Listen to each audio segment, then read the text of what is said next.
Happy birthday, Rizz, you bitch. All right. I'm glad my guest got to hear that. Joining us on the phone is the host and the creator of Not Another Cooking Show, which you can find on YouTube and notanothercookingshow.tv. Stephen Cusato joins us. Hey, thank you so much for having me. Good morning. I tell you what, and I told these guys, I'm a big fan of yours. I just happened across your YouTube channel looking for an Italian recipe, and I've just been mesmerized by your cooking videos. I mean, they're so well done, and I'm a big Food Network guy. I love watching the Food Network. For some reason, it relaxes me. I love cooking, and just the way you do your cooking videos is so different from how everybody else does theirs. It's not a stand and stir kind of thing. You got great camera angles. You explain things in depth. You got good music behind it. I just love your stuff.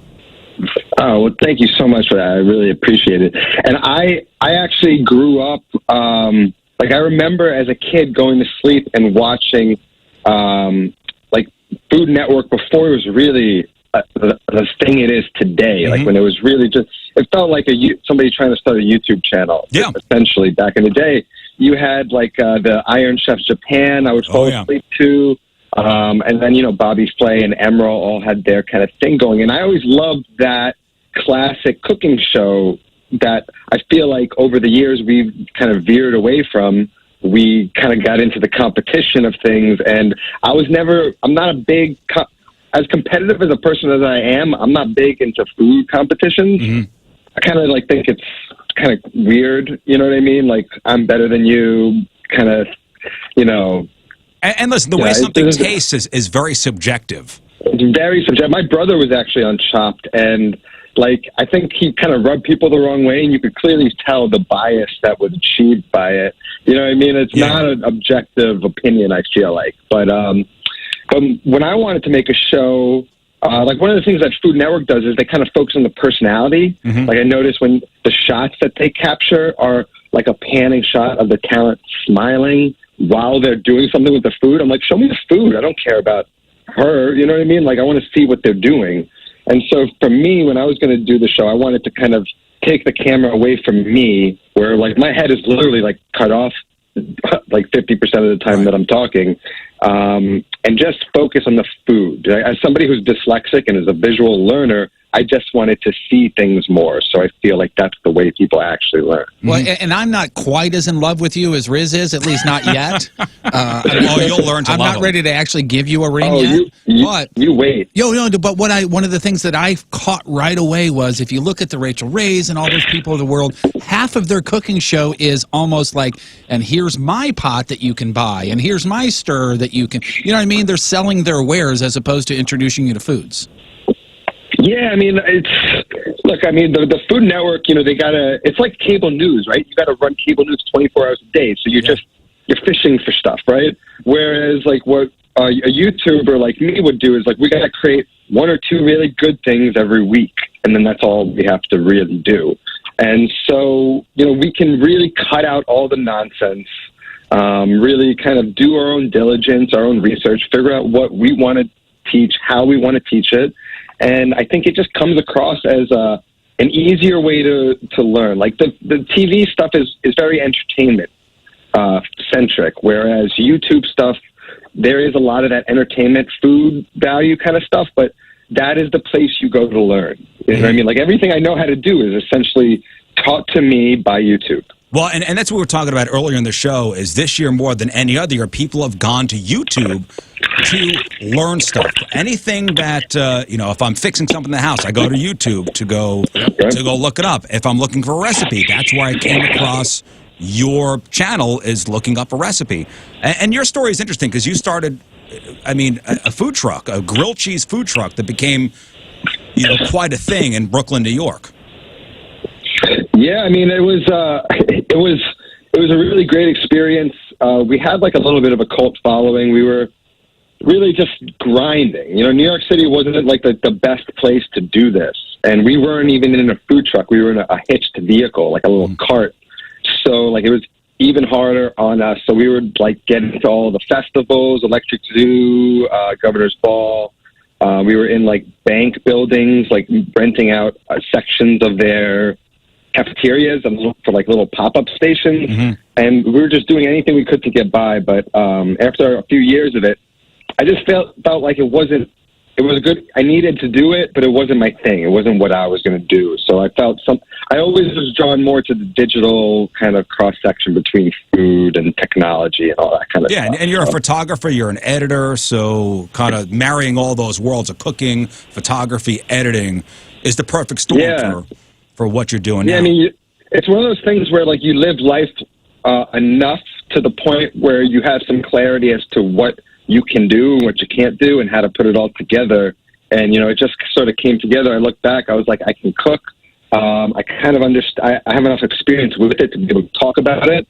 And I can use cameras to convey what I want to say. So it came to a head really, really nicely, thankfully. And on your YouTube channel, it's, you're making everything from Italian dishes to how to make the perfect rice to how to do a, chili or a beef brisket. So, you really run the gamut of stuff. And I wanted to bring you on today to talk about Thanksgiving dinner. And a lot of people for the first time this year are making Thanksgiving dinner at home and cooking their turkeys. And people are stressed out. What are some of the, and on your website, you have what you call plan of attack, which basically gives, an hour-by-hour breakdown of what you should be doing the day before Thanksgiving and on Thanksgiving Day. And I'm making your turkey, by the way, for Thanksgiving. So which one? The upside-down turkey or the butterfly? No, I'm doing the upside-down turkey.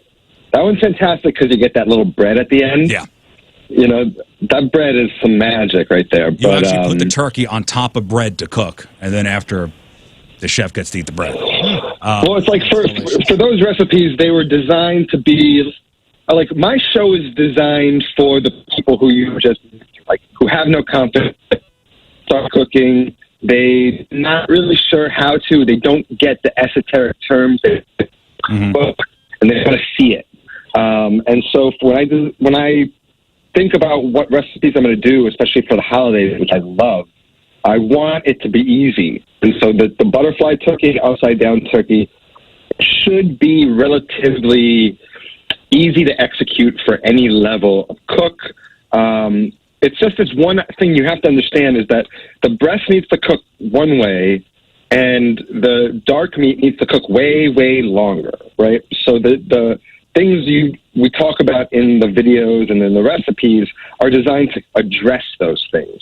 Whereas, sometimes you'll cook the bird so the breast is cooked all the way through, but the legs are tough, because they are technically not raw. They're cooked through, but it's like a pulled pork. If you just cook pulled pork so it's when the rawness is cooked out, it's an inedible piece of meat. It has to cook way longer, and that's what the dark meat is. Yeah. So it's like you really have to know what you're going for, and I think a lot of cooking shows don't really talk about how the two pieces need to be cooked. And I think I put an emphasis on that, and I used thermometers, and you really just kind of follow your temperature, and once you hit your numbers, you're good to go. And you try and take as much guesswork out of it as possible, and it's just like following any other kind of method for, instructions. Well, what are some of the biggest mistakes people make when going into cooking their Thanksgiving meal? Well, I think getting too big of a turkey is a big mistake. A big turkey is hard to manage, whereas two smaller turkeys, it's much easier to cook. So it's like, I'd say I don't really like buying anything over 18 to 20 pounds. So if I had a big gathering, I'd get two 12-pound turkeys instead of a 24-pound turkey. And I don't recommend stuffing the bird. A lot of people put stuffing into the bird, and that's a real big mistake because that stuffing then becomes contaminated, and instantly you've got to cook that stuffing. Like, stuffing basically becomes the center of the meat. So instead of cooking the breast to 155 to 160, which is the temperature it needs to be cooked, you got to cook the center of the stuffing to that temperature. So by the time that happens, you're cooking the bird from the outside in rather than through and convecting, and you're going to have a really dry, overcooked bird. Now I'm sure a lot of mothers and grandmothers out there listening go, I always stuff the bird, and that's the way we're doing it. So then you got a dry-ass turkey. I mean, it's, to me, stuffing, you're not benefiting much from putting the stuffing in the turkey from eating a stuffing standpoint, because you have no texture then. It's the juices of the turkey are flavoring the stuffing, but you have no texture. It's wet and it's soggy. Take the stuffing out, put it in a pan, and then what that's called is dressing. That's the difference between stuffing and dressing. Is stuffing is stuffed inside the bird, dressing is baked on its own. It's the same thing. Mm-hmm. So for me, we like to bake it in the oven, and the stuffing gets crisp and crusty, and it's much better in my opinion. Another key thing to get the skin nice and crispy is to salt it a day ahead and put it in the refrigerator uncovered. That's going to pull moisture out instead of a wet brine, right? A wet brine, you got to put it in water in this big jug. You don't know where to put it. You don't have refrigerator space. It doesn't make any sense. But if you get a sheet tray, you put the whole turkey on it, you salt all of it, and you put it in there the night before. It draws moisture to the surface, and that moisture absorbs the salt, then reabsorbs the moisture back into the turkey, seasoning it all the way throughout, making it more tender and juicy. So that's like a real good, it's called dry brining. Mm-hmm. And to me, that is a game changer. Once you start to do that, it changes the skin color, it changes the way it browns, it changes the texture of the meat and the way it's flavored. That is like a really key step in my opinion. Yeah, I was talking to the fellas yesterday about this. Do a lot of the prep work and even a lot of the side dishes the day before. So that's why the day of Thanksgiving, all you got to do is heat it up. Like the stuffing, make the day before, even the mashed potatoes, which I'm going to try to make the day before. And just when you're about an hour before you're to serve, just throw it in the oven. For me, the Wednesday before Thanksgiving is just all day cooking. You cook the pies, you cook the stuffing, you get it into trays, and then you get the mashed potatoes cooked. I make a baked kale. All these things you cook, and you get them into their baking sheets, their baking trays, whatever you're going to cook them in.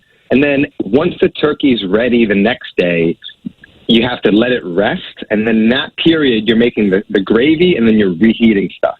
So all of those baking trays or whatever with the stuffing, your vegetables, all those just go right into the oven. You heat them all up. The turkey's resting. When the vegetables are done, you get them out. You get them on the table, you carve the turkey, you get the gravy nice and hot, so the gravy acts as like your reheating element. Mm-hmm. So anything that may have cooled down a little bit or the turkey is a little cool, that gravy is like a quick kind of shot of heat, and you should be good to go. I mean, the key is preparing ahead and just staying clean as you go. Don't let dinner come and you didn't do one dish or, run the dishwasher. Like, I'll run the dishwasher twice throughout Thanksgiving Day just to get ahead of all that kind of stuff. And just kind of being prepared and clean and having a list of stuff. I've got like a shopping list on my plan of attack and all that kind of stuff.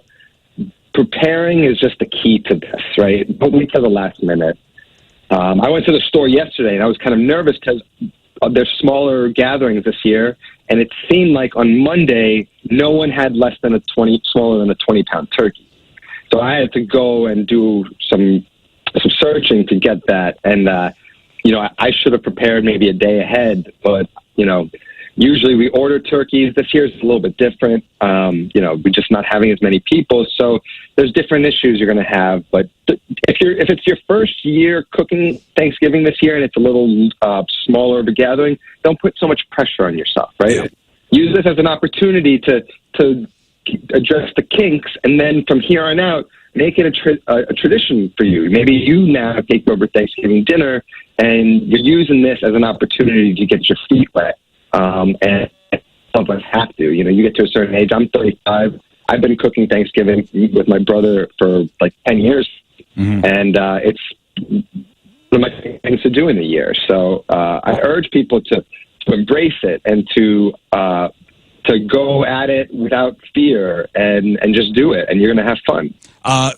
Quick questions. You're an East Coast Italian guy. Pasta course first, and then did you guys always grow up with a pasta course first? So my grandma used to serve Italian wedding soup right as like an appetizer course. We never had a pasta course, and since my grandma passed, we haven't even had. I don't make the soup. just because we have so much food, you know what I mean? My brother now has a certain, like, he doesn't like the regular potatoes, so he makes his sweet potatoes. So now we got two, like the first course. It's not a thing for me, but what I will say is I have a turkey carbonara recipe, which is it uses the technique of carbonara, which you found me on, but with turkey skin, turkey fat, and turkey, the dark meat of turkey. And it is, I didn't say this in my video because I didn't want to get yelled at by my Italian viewers, but I think it's better than the original carbonara. It can be so heavy, but the fat of the turkey and the turkey, the turkey skin and all that kind of stuff, it's a lighter version of carbonara that is fantastic. And it's on my plan of attack. So that's something that I would definitely suggest. All right. So everybody relax with the cooking. It's going to be all right.